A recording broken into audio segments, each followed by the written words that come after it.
Magandang araw mga katambling. Bago tayo umalis ngayon, magva-vlog muna tayo. Madali lang to, okay? So, time check muna tayo. Ayan. It's 12:15 p.m. Hindi ko alam kung nakikita nyo siya, pero ayan siya. Ayan. 12:15 p.m. Sunday, May 31. Okay? So, ito yung box na, matagal na sa akin tong box na to. Actually, na-receive ko to noong, ayan, April 29, 2026. And, ito, nabuksan ko na siya kanina. Na-check ko na kasi kailangan ko siyang i-check kasi hindi ko pa to nabubuksan. Ngayon ko lang talaga nabuksan. So, ito yung box natin. Ayan. Nabuksan ko na kasi nga, hindi ko na naipakita sa camera kasi ang hirap mag-vlog. Hawak ko yung camera tapos mag-unboxing ako, diba? So, ito yung laman ng kahon natin. I think ito yung ano natin, tinatawag natin invoice. So, ilagay muna natin dito yung mga detalye. Tapos, ito yung mga bags na in-order ko from Straightforward. Ayan. 6 na bags to. Tapos, ganyan siya kalalaki. Hindi ko alam na ganito pala kalalaki itong mga bags na to. Akala ko kasi parang pouch lang to eh. So, ayan. 6 na pirasong bag. Tapos, ito yung details niya. Actually, ano to, bawat piraso, isang piraso nito ay nakakalaga po ng 600 pesos. Pero kung bibili ka ng dalawa, instead na 1 to yung babayaran mo, ang babayaran mo na lang is 999 pesos. Kasi naka-promo siya ng araw na yon. So, ayan.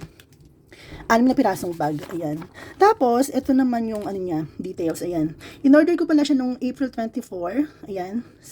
Tapos, nakalagay dyan is 3,947 pesos. Kasi, etong mga bags na to, pina-customize ko itong mga to. Pinalagyan ko ng mga pangalan dito sa taas, sa upper part ng Straightforward na nila, logo. Kaso nga lang, hindi ko alam kung ano nangyari sa sa nag-i-engrave ng mga pangalan. Yun, parang nagkaroon ng misunderstanding. Tapos ayun, ang binayaran ko na lang ay 2,997 pesos. Na less po yung 603 pesos, kaya naging 2,997 pesos na lang. So, ito, buksan natin. Itong mga bags na to, actually may mga kulay naman to. Kaso nga lang, instead na mag-order ako ng iba't ibang kulay, sabi ko bakit hindi na lang isang kulay. Itong medyo brownish yung in-order ko, yan. Bakit hindi na lang isang kulay? Kasi baka mag-away-away pa kami sa diba? Sa mga kulay. Yan.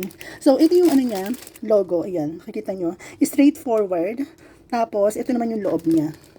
Yan. Ang napakasimple lang ng bag na to, or ng pouch na to. Tsaka hindi ko alam na malaki pala to So, ayan. Meron siyang sa loob. Ito.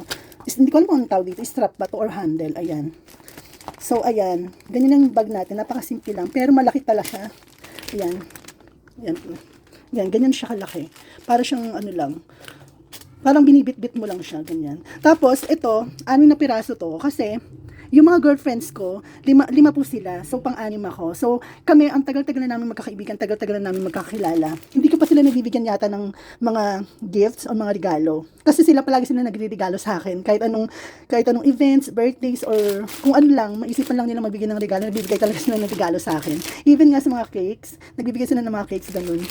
Tapos ako wala pa ako nabibigay yata sa kanila. Ang naibibigay ko lang is yung time ko, quality time lang talaga. Yung presence ko lang talaga.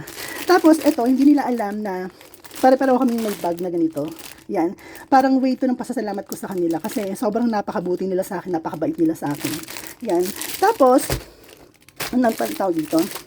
Maganda sana to kasi kung nalagyan lang ng pangalan diba? Dito sa upper part ng Straightforward na yan. So, 6 kami, isa kay Sandy, kay Desiree, kay Kyra, kay Susette, at saka kay Melinda. Tapos yung isa sa akin, syempre, diba? So, ayan. Itong, araw na to, actually, makikita-kita talaga kami ngayon sa SM Clark. Kasi, wala lang.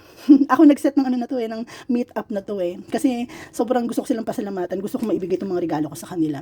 And, ayun, hinihintay na nila ako ngayon. Kasi late na ako kasi ang usapan namin is 11 a.m. Pero anong oras na, diba? Anong oras na ba? Yan.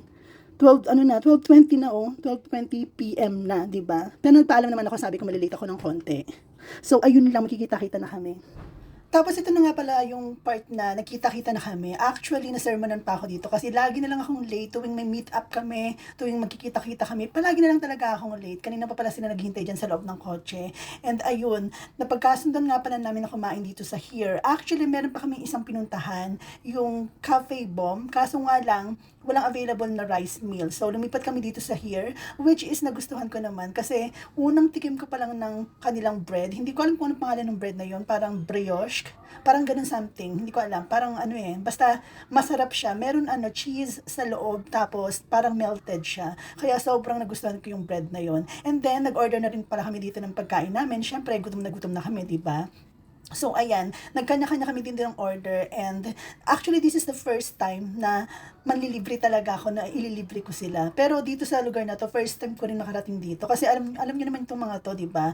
Itong mga friends ko na to, girlfriends ko na to, pagdating talaga sa mga cafe, sa mga resto, sa mga magagandang sosyalin talaga na lugar, sila talaga yung maraming alam. Eh ako kasi ang alam ko lang talaga uminom eh. Pero kung magtatanong kayo sa akin kung saan masarap uminom, may alak, Diyos ko marami akong alam na lugar. Pero yung mga resto, mga coffee shop, ayan, sila yung maraming alam sa mga lugar na ganun. So ayan, first time ko nga silang ilibre dito kasi hindi ko pa talaga sila nalibre ng talagang ako yung gumastos. It's either may manlilibre sa amin na isa or kanya-kanya kami ng bayad or KKB. Pero this time talaga, sabi ko ako manlilibre since ako naman yung nag-initiate na magkita-kita kami, di ba? So ayan, meron dito mga iba't ibang ano ng pagkain which is lahat yata ng mga pagkain nila dito super sarap talaga.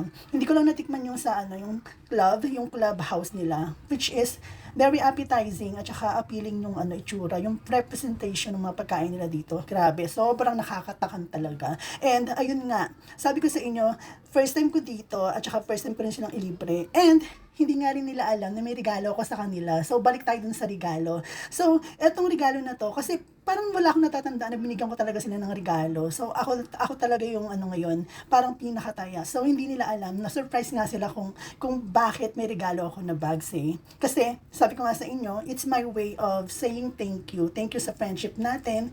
Thank you sa lahat ng mga kabutihan. Kasi, through thick and thin, magkakasama na talaga kami nito. Kahit minsan-minsan lang kami talaga nakikita-kita. Pero, pag sinabi talagang friendship, friendship is friendship talaga. As in talaga kami yung magkakaibigan na talagang pag sinabing meet up, they make sure na talagang available yung time nila. Tapos, ayan, kumain lang kami dito, nag-enjoy lang kami dito sa pagkain namin. And sana yung anong tawag dito, yung mga gifts ko, kasi pare-pareho kami ng gift, di ba? So, sana magustuhan talaga nila. And sana wala talaga silang masabi na ano. Kasi, first time ko nga silang bigyan ng gift.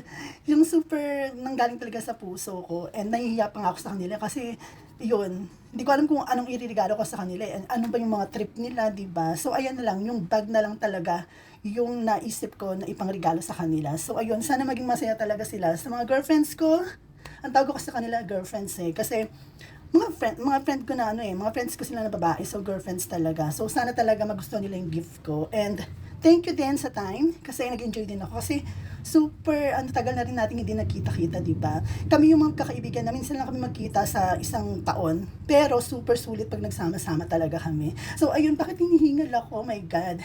And sa part nga pala na to, naiihi na talaga ako dyan. Which is, tinitiis ko lang talaga, super ihing-ihi na talaga ako. Yung tipong, papunta ka na sa dialysis, ganun. So, ayan. Pasensya na, kinakabahan ako ngayon habang nag-vlog ako kasi first time ko rin na ilalabas sila. I mean, ipapakita sila sa video ko. So, sana wag sila magalit kasi wala akong consent sa kanila. Hindi ko sinabi sa kanila na ilalabas ko tong video na to. Parang, wala nang vlog-vlog lang. And thank you nga pala sa inyo mga girlfriends. Sana nag-enjoy tayong lahat. Sana masaya tayo sa mga gifts na yan. Ayun lang, I love you all. Mwah, mwah, mwah, mwah, mwah.